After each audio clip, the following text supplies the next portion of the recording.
Our next story is brought to you by NordVPN. Help secure your web traffic and protect you from snoops, spies, and anyone else from stealing or monetizing your data.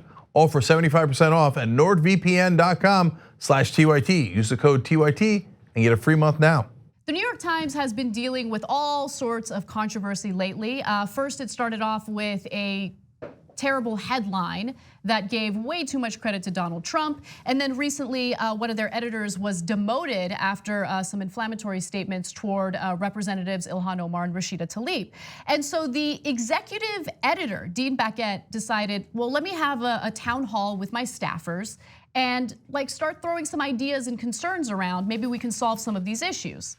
Now, just to remind you of that questionable headline I referenced earlier, the town hall came after a recent headline was deemed to be unskeptical of Trump's remarks in light of mass shootings in Dayton and El Paso. Trump urges unity versus racism, the original headline read. After backlash, it was changed to assailing hate but not guns. Now, let me give you a little bit more. The Times has practiced the show don't tell method throughout the Trump presidency. Baquet believes in explaining what Trump said, allowing readers to decide for themselves whether or not the comments were racist. So this is an issue that we've been bringing up on the show forever. In fact, Cenk's been bringing it up even before I started working here back in 2005 and 2006. And so this whole notion of, no, we don't want to tell the readers what the truth is. We just want to give you both sides and then they can decide for themselves. That is a stupid strategy, regardless of who you're reporting on. But it's especially stupid when it comes to a dirty trickster like Donald Trump, who knows how to manipulate the media, right? Yeah. So I have more for you. Yeah, I mean, look, Donald Trump says that there are good people on the Jews will not replace us side. Others disagree. I think you missed the story. Totally, exactly. And it leads to this annoying environment where we're seeing the mainstream media constantly debate whether or not Trump is racist.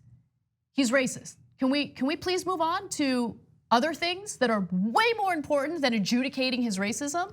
Yeah, and guys, we didn't say that like when he walked down the escalator, although you could, or came down the escalator when he announced his primary. Although you could have, based on the birther conspiracy theory that he did against Obama, you could have done it based on what he said about the Central Park 5. But since then, he has said dozens and dozens of comments that are clearly stereotypical, discriminatory, and racist.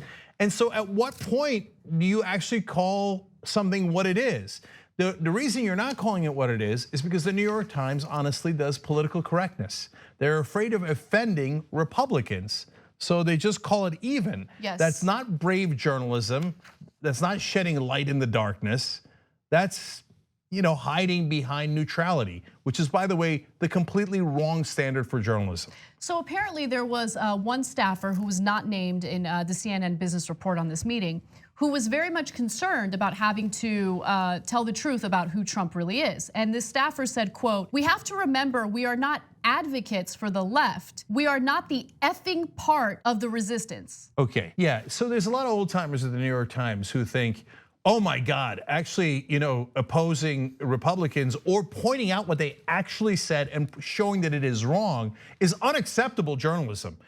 No, but look, if you say both sides are being obstructionist, well, that's not true. Mitch McConnell broke the record on filibuster, so give me facts. If you say Republicans say Saddam attacked us on 9/11 and Democrats say he didn't, well, you've done a terrible, miserable job, which is what the New York Times did during the Iraq War. There was actually a truth there. The truth was Saddam Hussein did not attack us on 9/11, but they don't have the courage to say the truth. Instead, they hide behind, hey, man, I'm not part of the resistance, man. I'm gonna call everything even if it isn't even. And one other thing, here is a literal headline from the New York Times. Ben Shapiro, a provocative gladiator, battles to win young conservatives.